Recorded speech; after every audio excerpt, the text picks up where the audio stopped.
नमस्कार। मेरे इस चैनल में जिसमें आपको मैं जीवन के कुछ मदद देने की कोशिश करता हूँ। आज सवेरे मैं फेसबुक में अपना प्रोफाइल देख रहा था, तो उसमें एक मेरे मित्र ने ये पोस्ट किया कि वही लोग स्वस्थ हैं जो कि मेडिकल जांच नहीं करवाते।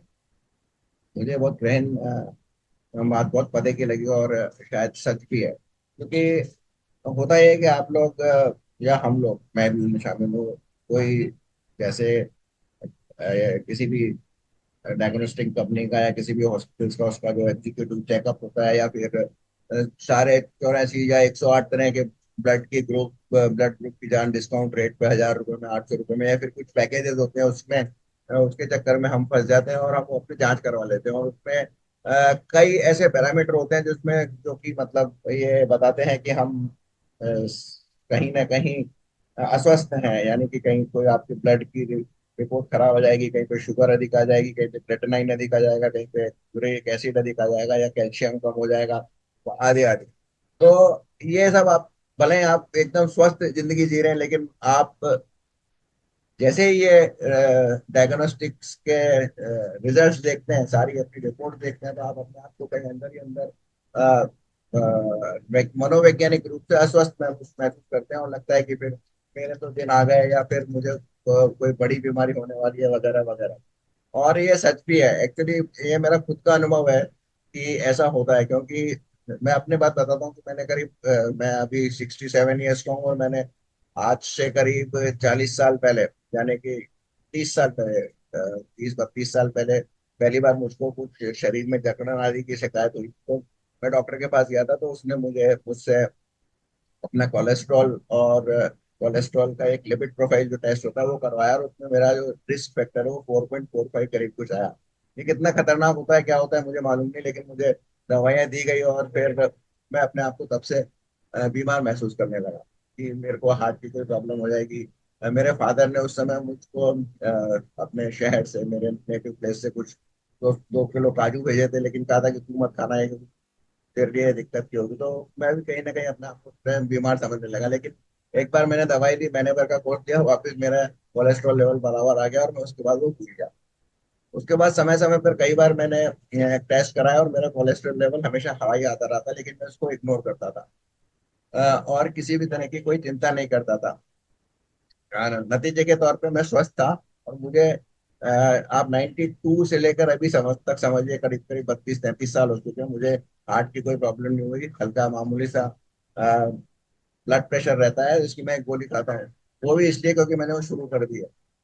तो यदि आप नहीं कराएंगे तो आपको किसी भी प्रकार की कोई बीमारी नहीं है, कहीं आपको कोई तकलीफ हो सके, तभी आपको कोई टेस्ट करवाना चाहिए। अदरवाइज बिल्कुल भी डॉक्टर के पास भी नहीं जाना चाहिए। कुछ अक्रॉस द काउंटर जो गोलियां होती हैं उनको ही लेते रहना चाहिए।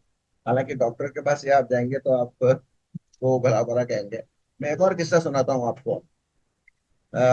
हाँ, इसी केस में कोलेस्ट्रॉल बढ़ा हुआ है। मैंने 2010 12 तक कई बार टेस्ट कराया। तो एक हमारे, मैं परचेज डिपार्टमेंट में था, और एक हमारे सप्लायर थे, उनसे मैंने बातचीत कर रहा था कि मेरे सर कोलेस्ट्रॉल बढ़ा हुआ है, बड़ी दिक्कत है, ये है वो है। कह रहे थे कि चिंता करनी इसकी चिंता रहती है। अरे बोल, तो उन्होंने कहा भाई यार, मारवाड़ी है, मारवाड़ी का तो वैसे ही कोलेस्ट्रॉल बढ़ा हुआ रहता है, क्यों चिंता करता है। तो उसके बाद मैं उसको भूल गया। उसके बाद फिर मेरे जांच का कीड़ा पैदा हुआ, और मैंने इंदौर के बॉम्बे हॉस्पिटल में एक एग्जीक्यूटिव चेकअप करवाया। तो मेरा पहला ही टेस्ट वहां पे जो उन्होंने लिया ईसीजी का, उसमें ही गड़बड़ निकली, जबकि इससे पहले मैं 50 बार टेस्ट करवा चुका था ईसीजी। 50 बार तो नहीं, कई बार करवा चुका था वेरियस एग्जीक्यूटिव चेकअप जो कंपनी करवाती है, तो मेरे को कोई प्रॉब्लम नहीं थी उसमें। और उसके बाद उसके बाद मुझे उन्होंने थ्रेडमिल टेस्ट में और कलर ड्रॉपलर, पता नहीं क्या होता है टेस्ट, उसमें भी फेल कर दिया, और मुझको किसी हार्ट स्पेशलिस्ट से मिलने की सलाह दी।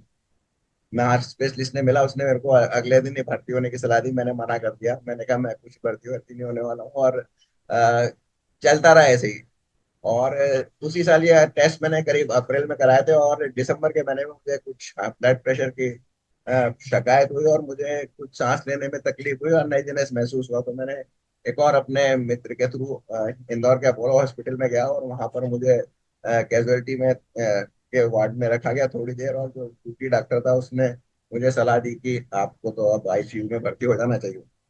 और मैं निश्चित रूप से चिंतित तो हो गया, मेरे घर वाले भी चिंतित हो गए, लेकिन फिर जो डॉक्टर था, मेन डॉक्टर, उसका फोन आया और वो किसी तरह मेरे से परिचित थे।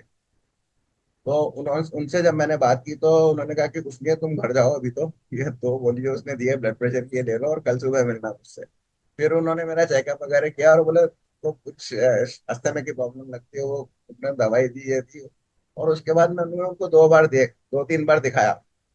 अंत में उन डॉक्टर साहब ने मुझको कहा कि भाई तुमको तीन चार बीमारियां हैं, मतलब तुमको ब्लड प्रेशर की प्रॉब्लम है, हार्ट में भी कुछ प्रॉब्लम है, थोड़ी बहुत एक दो और बीमारियां कि नहीं वो भी है तुमको, लेकिन वो सब तुम्हारे शरीर में नहीं है, तुम्हारे दिमाग में है। मतलब शरीर तुम्हारा पूर्ण रूप से स्वस्थ है। तो इस तरह से उन्होंने हंसी मजाक की और टाल दिया और मुझको कहा कि जाओ कोई बीमारी नहीं है तुमको, फोकट पे सोचा मत करो। और इससे जिनके थ्रू मैं गया था उन डॉक्टर के पास, उन्होंने मेरी बात अब तक मेरी हंसी उड़ाते हैं वो। तो वो जो मेरा एक डेढ़ साल हार्ट प्रॉब्लम के डर से निकला, वो केवल इसलिए निकला क्योंकि मैंने वो टेस्ट करवाए थे। खैर, उसके अगले 5-6 साल तक मैंने कभी टेस्ट नहीं कराया, कोई गोलियां वोलियां नहीं खाई।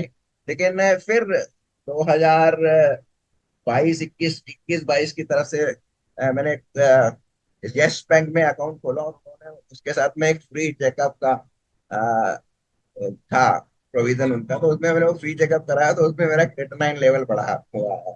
फिर मैं अगले 2 साल तक किडनी का मरीज अपने आप को घोषित कर दिया मैंने। और हालांकि मैंने डॉक्टर को दिखाया नहीं, मैंने केवल एक आयुर्वेदिक दवाई ली और उसके बाद वो क्रिएटिनिन लेवल अपने आप डाउन आ, अपने आप डाउन तो नहीं आया, विद इन लिमिट में आ गया। और मेरे को एज सच एब्सोल्युटली कोई प्रॉब्लम नहीं होती थी, ना यूरिन में प्रॉब्लम थी, ना पेट में प्रॉब्लम थी, ना बैक में कोई प्रॉब्लम थी, जो कि नॉर्मली किडनी के पेशेंट्स को होती है। तो मैं बिल्कुल स्वस्थ था। बस क्योंकि मैंने वो टेस्ट कराए थे इसलिए मैं बीमार हो गया था। तो मेरी आप सबसे मेरे अनुभव से, और जो आज मेरे मुझको एक चार्टर्ड अकाउंटेंट रिश्तेदार ने जो जो मैसेज डाला, जो मैंने आपको दिखाया भी और ऊपर चल भी रहा है, इसमें मैं आपको यही सलाह दूंगा कि unless otherwise it is very important कि आपको कोई निश्चित रूप से बीमारी हो तभी आप मेडिकल जांच करवाएं, अन्यथा मेडिकल जांच बिल्कुल नहीं करवाएं, चाहे कितनी फ्री हो कितनी भी सस्ती हो। और दूसरी एक बात और होती है कि मान लो कई बीमारियां ऐसी होती हैं जिनमें उनको डायग्नोसिस करने में 2 साल लग जाते हैं, 2 साल बाद तो पता चलता है कि आपको ये प्रॉब्लम है। तो तब तक आप फोकट में एक अस्वस्थता का की मानसिकता को लेके जीते हैं, तो इसको आप अवॉइड कर सकते हैं। आप डॉक्टर के मत जाइए, सिंपली व्यायाम वगैरह, योग आसन वगैरह, ये सब भी मार्केटेड प्रोडक्ट्स हैं। जो आपको अच्छा लगे वो करिए, यूट्यूब देखिए, यूट्यूब पे कुछ एक्सरसाइजेज आती है, उनमें से जो आपको अच्छी लगे करिए। बाकी जो अभी काफी चल रहा है टीवी पे कि एक योगा टीचर है, वो फन योग करवाता है, यानी कि डिफिकल्ट योग नहीं करवाता है, तो वो उस योग को अपनी तरह से मार्केट कर रहा है।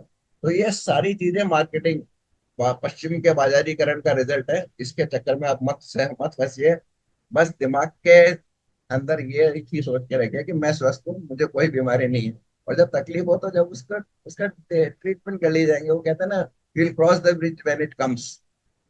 तो उससे पहले ही आप क्यों सपने में ब्रिज क्रॉस कर रहे हैं।